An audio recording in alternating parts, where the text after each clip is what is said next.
Hey guys, welcome back to the channel. और आज हम बिजनेस के चैप्टर 1 की स्टार्टिंग करने जा रहे हैं। इसका नाम है nature and significance of management.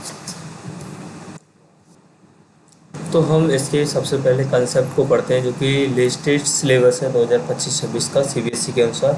तो इसमें सबसे पहले आएगा हमारे पास मैनेजमेंट का concept, management objectives and management के इम्पोर्टेंस सेकंड। और इसी के अंदर हमारे पास आएगा concept include meaning and features, यानी मैनेजमेंट के कंसेप्ट, ऑब्जेक्टिव एंड इम्पोर्टेंस में ही हमारे पास मीनिंग और इसके फीचर भी होंगे। मैनेजमेंट एज पर साइंस, मैनेजमेंट क्या है यदि वो साइंस भी हो। मैनेजमेंट एज आर्ट, यदि आर्ट के जैसा हो तो क्या है मैनेजमेंट। यदि प्रोफेशन के रूप में लें तो क्या है management. Level of management, management के लेवल कितने, इसके बारे में हम इतना पढ़ेंगे। मैनेजमेंट फंक्शंस, इसमें क्या है, planning, organising, staffing, directing and controlling. और पांचवा है हमारे पास कोऑर्डिनेशन, कोऑर्डिनेशन के कंसेप्ट और इम्पोर्टेंस हमारे पास होंगे। और बढ़ते हैं आगे की ओर। पहला पहला क्या है इसमें, modern concept of management, meaning of management, यानी मॉडर्न कंसेप्ट क्या है मैनेजमेंट का, यानी मैनेजमेंट का अर्थ क्या है, मैनेजमेंट की मीनिंग क्या है, what is meaning of management. तो मीनिंग है इसका, management is a process of getting things done with the aim of achieving goals effectively and efficiently. इसका अर्थ है मैनेजमेंट एक वह प्रोसेस होती है, वह एक प्रक्रिया होती है जिसमें अपने गोल को अचीव किया जाता है एफिशिएंटली और इफेक्टली दोनों से। इसका जो the main concept of management focus on, जो मैनेजमेंट का जो कंसेप्ट है वो किस किस पर फोकस करता है। सबसे पहला इसमें प्रोसेस क्या होता है। प्रोसेस रेफर्स टू सीरीज और sequence of steps to be followed. Management is a process because it perform series of function to the get the thing done. These functions are planning, organizing, staffing, directing and controlling. जो management है वह एक process को follow करता है। एक process का मतलब होता है सीक्वेंस और स्टेप को फॉलो करना, यानी प्रोसेस के अनुसार फॉलो करना और स्टेप्स के अनुसार यानी सीक्वेंस के अनुसार किसी भी चीज़ को फॉलो करना प्रोसेस कहलाता है। इस प्रोसेस के जो फंक्शंस हैं वो हैं planning, organising, staffing, directing and controlling. इनको हम अगले चैप्टरों में पढ़ेंगे, यानी 3rd, 4th, 5th, 6th इनमें पढ़ेंगे। तो सेकंड है इसका इफेक्टिवनेस। इफेक्टिवनेस का मतलब है effectiveness is concern with doing the right task. Effectiveness जो है वो गुजरती है right task on time, no matter whatever it cost. Effectiveness का मतलब होता है काम को सही तरीके से करना, काम को सही टाइम पर करना। और इसमें कॉस्ट का कोई मतलब नहीं, कॉस्ट चाहे कुछ भी हो, कम हो ज़्यादा हो, कोई मतलब नहीं, लेकिन काम को समय पर करना इफेक्टिवनेस कहलाती है। और efficiency completing the task with minimum cost, optimum utilisation of resources and cost effective matter. इसमें क्या होता है ना कि मिनिमम कॉस्ट में कोई भी सामान तैयार करना होता है और उन रिसोर्सेज का ऑप्टिमम यूटिलाइजेशन, उन रिसोर्सेज का अधिक से अधिक यूज़ करना होता है। और इसमें कॉस्ट मैटर भी करती है। तो हमने देखा कि इसकी मीनिंग में कि मॉडर्न कंसेप्ट मीनिंग क्या होता है, उसका जो मैनेजमेंट में क्या क्या होता है। तो फर्स्ट थिंग जो कि कंसेप्ट है मैनेजमेंट के फंक्शंस का, तो पहला होता है इसमें process, the second effectiveness and third is efficiency. तो आगे की ओर बढ़ते हैं। अब हम इनके बीच में डिफरेंस देखते हैं, इफेक्टिवनेस और efficiency. Difference between effectiveness and efficiency. पहला होता है मीनिंग के ही तौर पर देखें तो इनका मतलब होता है completing the task on time, काम को समय पर करना, no matter whatever cost. कोई भी लेन देन नहीं है इस बात से कि इसकी कॉस्ट क्या है, कितना पैसा इसमें लगा है, कोई मैटर नहीं करता। लेकिन एफिशिएंसी क्या कहता है, completing the task with minimum cost, task को कंप्लीट करना बहुत कम से कम कॉस्ट में, यूटिलाइजेशन ऑफ रिसोर्सेज, और जो रिसोर्सेज हमने यूज़ किए हैं उनका अधिक से अधिक यूज़ करना। सेकंड होता है इसमें ऑब्जेक्टिव के रूप में देखें तो इसका ऑब्जेक्ट होता है to achieve end result, end के रिजल्ट को अचीव करना है इफेक्टिवनेस का ऑब्जेक्ट होता है। लेकिन जो एफिशिएंसी का ऑब्जेक्ट होता है वो होता है to conduct cost benefit analysis. ये एक जो कॉस्ट के बेनिफिट को एनालिसिस करने को लेके चलता है, यानी कॉस्ट हमारी सबसे कम रहे और काम हो लेकिन समय के अनुसार ये बाधा नहीं करता, लेकिन काम को करने का तो करता है, लेकिन इसकी जो कॉस्ट है वह सबसे कम रहनी चाहिए। मेन कंसिडरेशन क्या है, इसका इफेक्टिवनेस का मेन कंसिडरेशन होता है डूइंग द राइट टास्क करना। और जो एफिशिएंसी का होता है वह होता है doing the task in right way, यानी काम को सही दिशा में करना, सही तरीके से करना। और इसका होता है सही काम को करना, और इसका होता है काम को सही दिशा में करना, यानी सही रास्ते से करना। तो बढ़ते हैं आगे। अब हमारे पास कैरेक्टरिस्टिक्स ऑफ और फीचर्स ऑफ मैनेजमेंट, यानी फीचर्स ऑफ मैनेजमेंट क्या हो, कौन कौन से होते हैं। First thing, management is goal oriented process. इसका मतलब होता है मैनेजमेंट कभी रुकता नहीं है, ये चलता रहता है, यानी मैनेजमेंट हर समय चलता रहता है। अब चाहे मैनेजमेंट प्रॉफिटेबल हो, यानी प्रॉफिट कमा रहा है या फिर लॉस में जा रहा है, लेकिन मैनेजमेंट हर समय ज़रूरी होता है एक ऑर्गेनाइजेशन के लिए। मैनेजमेंट इज़ परवेसिव, इसका मतलब होता है management is pervasive because every organisation need a management if it is profitable और नॉन प्रॉफिटेबल, बिग और स्मॉल एंड etc।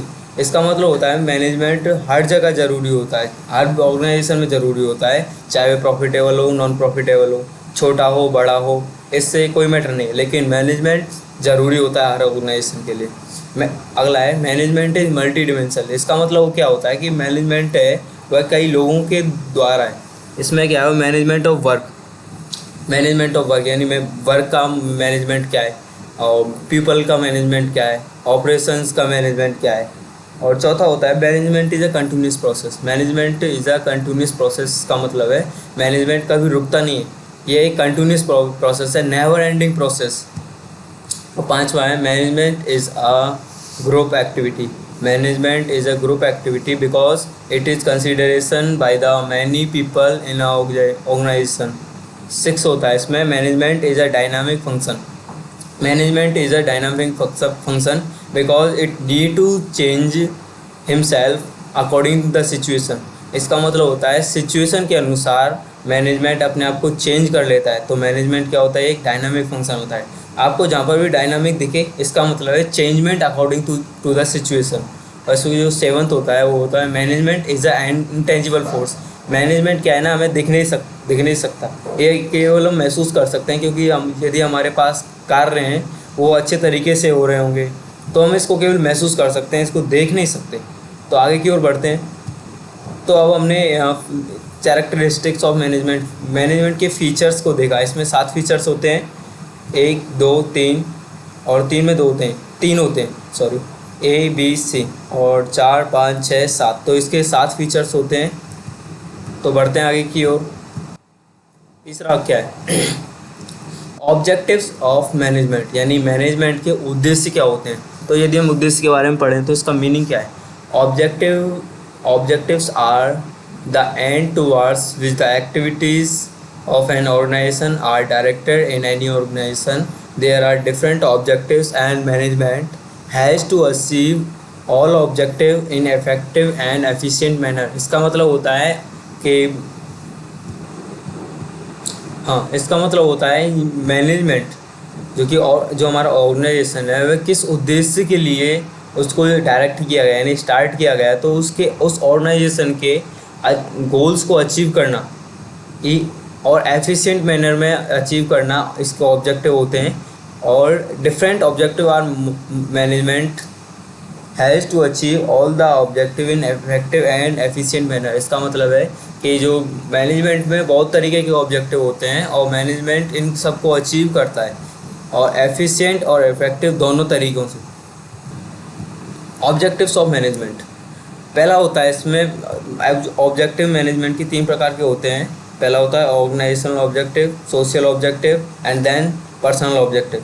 तो ऑर्गेनाइजेशनल ऑब्जेक्टिव का पहला होता है सर्वाइवल का मतलब होता है मार्केट में अधिक समय तक टिके रहना, अधिक समय तक सर्वाइव करना ही और सर्वाइवल कहलाता है। और सोशल ऑब्जेक्टिव का होता है eco friendly methods of production, यानी प्रोडक्शन में जो मेथड हम यूज़ कर रहे हैं वो इको फ्रेंडली हो सोसाइटी के प्रति।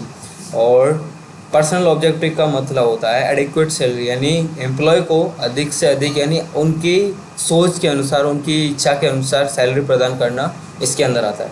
और इसका जो सेकंड होता है प्रॉफिट, यानी ऑर्गेनाइजेशन किसके लिए, ऑर्गेनाइजेशन का एक मेन उद्देश्य भी होता है प्रॉफिट अर्न करना। तो इसका जो ऑब्जेक्टिव है प्रॉफिट अर्न करना भी होता है। और सोशल ऑब्जेक्टिव का यदि सेकंड बात करें तो इसका एम्प्लॉयमेंट अपॉर्चुनिटी, यानी सोसाइटी को एम्प्लॉयमेंट प्रदान करना और सोसाइटी को एक एम्प्लॉयमेंट की यानी रोजगार की एक अपॉर्चुनिटी देना, एक मौका देना। और पर्सनल ऑब्जेक्टिव का होता है गुड वर्किंग कंडीशन, यानी कंडीशन है जो हमारा वर्क करने का वो अच्छा होना चाहिए। आगे है ग्रोथ। ग्रोथ का मतलब होता है कि अधिक से अधिक हमारे अंदर यदि ग्रोथ को हम एक तरीके से पहचान सकते हैं। ग्रोथ का मतलब होता है यदि ऑर्गेनाइजेशन ने कुछ अचीव करने का सोचा है, यानी उसके कुछ उद्देश्य हैं, तो उसका एक उद्देश्य होता है ग्रोथ करना भी, क्योंकि वह सर्वाइव करना चाहता है और ग्रोथ करना चाहता है, प्रॉफिट चाहता है। तो ग्रोथ को हम एक तरीके से समझ सकते हैं यदि हमारे ऑर्गेनाइजेशन में पार्टनर्स सॉरी एम्प्लॉय बढ़ते जा रहे हैं तो हम ये समझ लें कि हमारे ऑर्गेनाइजेशन की ग्रोथ हो रहा है। तो और इसका अगला होता है एजुकेशन, हेल्थ, एडवांशियल ट्रेनिंग प्रोग्राम्स। और इसका जो तीसरा होता है पीयर रिकॉग्निशन इसका और सोशल ऑब्जेक्टिव का होता है इकोनॉमिक वेल्थ। और इसका पर्सनल ऑब्जेक्टिव का होता है training and development, projects of government and NGOs, social recognition, quality products, यानी प्रोडक्ट अच्छी क्वालिटी के प्रोडक्ट सोसाइटी को प्रदान करना इसका उद्देश्य भी होता है। तो हमने मैनेजमेंट के उद्देश्यों को जाना। इसमें 3 प्रकार के होते हैं, organisational objective, social objective and personal objective. Organisation के कौन कौन से होते हैं, सोशल के कौन कौन से होते हैं और पर्सनल ऑब्जेक्टिव के कौन कौन से होते हैं। आगे बढ़ते हैं। Importance of management. मैनेजमेंट की इम्पोर्टेंस क्या है, मैनेजमेंट आखिर क्यों ज़रूरी है। इसमें लिखा है successful organisation does not achieve it goals by chance but by following deliberate process called management. इसका मतलब है कि मैनेजमेंट कोई ऑर्गेनाइजेशन है, कोई भी सक्सेसफुल ऑर्गेनाइजेशन होना चाहता है तो वह अपने गोल्स को अचीव नहीं कर सकता है चांस से अचीव नहीं कर सकता है, but by the following deliberate process, लेकिन एक प्रोसेस को फॉलो करके वह मैनेजमेंट में अच्छे गोल्स को अचीव कर सकता है, वह कहलाता है management. On the other hand lack of proper management result is wastage of time, money and efforts. और यदि हम दूसरे हाथों में देखें, दूसरी साइड में देखें तो इसका मतलब है यदि मैनेजमेंट प्रॉपर नहीं होता है तो उसका रिजल्ट क्या है, वो वेस्ट हो जाता है, टाइम वेस्ट होता है, मनी और एफर्ट्स सब कुछ वेस्ट हो जाता है।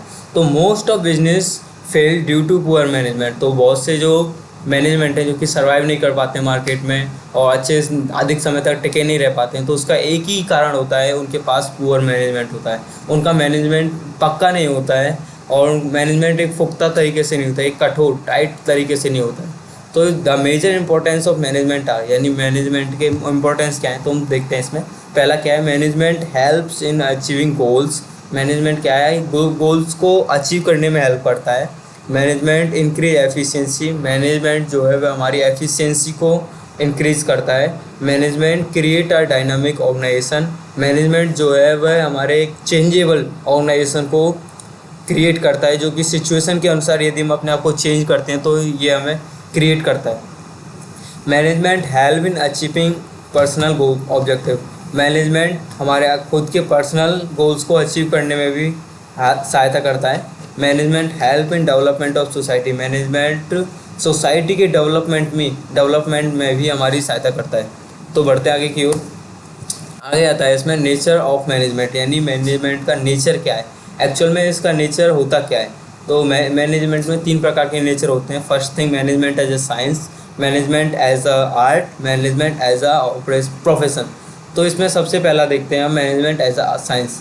तो साइंस इसमें लिखा है science can be defined as a systematic and organised body of knowledge based on logically observe finding fact and events. इसका मतलब है जो साइंस है वह अच्छी तरीके से डिफाइंड होता है क्योंकि उसमें एक systematic and organisation body of knowledge based on logically observe finding. इसमें क्या है कि systematic and organised body knowledge होता है एक बॉडी का, यानी ऑर्गेनाइज जो हमारा ऑर्गेनाइजेशन है उसका अधिक से अधिक नॉलेज और लॉजिकल बेस होना चाहिए।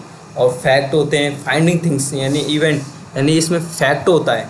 और इसका जो आगे है मतलब इसके जो फीचर्स हैं मैनेजमेंट एज अ साइंस के फीचर्स, मेन फीचर कौन कौन से हैं। सिस्टमेटिक बॉडी ऑफ नॉलेज, हमें एक सीक्वेंस टाइप यानी सिस्टमेटिक बॉडी ऑफ नॉलेज एक नॉलेज होना चाहिए मैनेजमेंट के प्रति और ऑर्गेनाइजेशन के प्रति अच्छे से अच्छा नॉलेज होना चाहिए। और सेकंड होता है principle are based on observation and experiments. जो साइंस के जो प्रिंसिपल्स होते हैं वो बेस्ड होते हैं ऑब्जर्वेशन एंड एक्सपेरिमेंट्स पर। और इसका जो तीसरा है वो होता है यूनिवर्सल वैलिडिटी।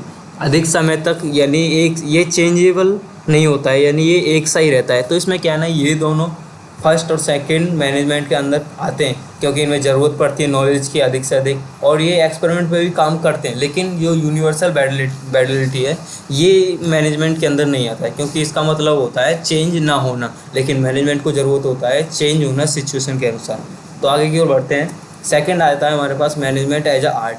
आर्ट के यदि हम आर्ट के तौर पर देखें तो मैनेजमेंट क्या है, इसमें लिखा है art can be defined as skilful and personal applications of knowledge in a creative way to achieve the desired result. इसका मतलब है कि आर्ट को हम ऐसे डिफाइन कर सकते हैं, ये स्किलफुल एंड पर्सनल एप्लीकेशंस होता है और पर्सनल एप्लीकेशंस ऑफ नॉलेज, और नॉलेज का एक पर्सनल एप्लीकेशंस होता है इन अ क्रिएटिव वे, जो कि क्रियात्मक रूप में होता है, क्रियात्मक तरीके से होता है to achieve the desired result, और उन गोल्स को अचीव करने में जो कि ऑर्गेनाइजेशन ने चाहे हैं, ऑर्गेनाइजेशन जिसके लिए डायरेक्ट किया गया है, स्थापित किया गया है। ऐसे इसके जो फीचर्स होते हैं वे क्या है, the main features of art के मेन फीचर्स क्या होते हैं। पहला लिखा है इसमें एक्सिस्टेंस ऑफ थ्योरेटिकल नॉलेज, इसमें अधिक से अधिक थ्योरेटिकल नॉलेज होता है। सेकेंड इज पर्सनलाइज एप्लीकेशन, इसमें क्या है पर्सनल एप्लीकेशंस होता है क्योंकि ये क्रिएटिव होता है। तो क्रिएटिव में क्या है ना कि कोई भी व्यक्ति यदि अपनी तरफ से करता है तो वह क्रिएटिव होता है। और पर्सनल एप्लीकेशन, इसमें यदि कोई व्यक्ति कार्य करता है तो वह अपने आप को पर्सनल एप्लीकेशन समझता है, यानी खुद को अपने आप को स्पेशलाइजेशन प्रदान करता है। And third is based on practice and creativity, और ये प्रैक्टिस और क्रिएटिविटी पर बेस्ड होता है। तो ये तीनों रूल ही मैनेजमेंट के अंदर पाए जाते हैं। नॉलेज होना चाहिए, एप्लीकेशंस भी होना चाहिए पर्सनल्स, और प्रैक्टिस एंड क्रिएटिविटी भी होना चाहिए। इसमें ये सबसे ज़्यादा महत्वपूर्ण है। Management is 100% art because all the features are available in management. Management क्या है, 100% आर्ट है क्योंकि इसमें सभी फीचर्स अवेलेबल होते हैं मैनेजमेंट के। बढ़ते हैं आगे की ओर और आगे ये देखते हैं management as a profession. Management as a profession, इसमें लिखा है profession can be defined as a occupation backed by specialised knowledge and training in which entry is restricted. इसके फीचर्स क्या क्या होते हैं, well defined body of knowledge, restricted entry, presence of personal associations, existence of ethical course, service motive. तो आगे बढ़ते हैं। तो अभी हमने देखा हमारे पास हमारे चैप्टर में हमने देखा कि management as a management concept देखा, मैनेजमेंट का ऑब्जेक्ट देखा और मैनेजमेंट की इंपॉर्टेंस देखी। इसमें क्या कंसेप्ट इंक्लूड, मीनिंग देखा और फीचर देखे। मैनेजमेंट एज पर साइंस, आर्ट, प्रोफेशन, इन तीनों को यहाँ तक हम देख चुके हैं। और management functions planning, organising, directing, controlling and directing और कोऑर्डिनेशन। इस यहाँ से लेवल ऑफ मैनेजमेंट 1, 2, 3, इन तीन को हम अगले पार्ट में देखेंगे। So thank you for watching the video, और अगले पार्ट के लिए सब्सक्राइब करें। Thanks for watching the video.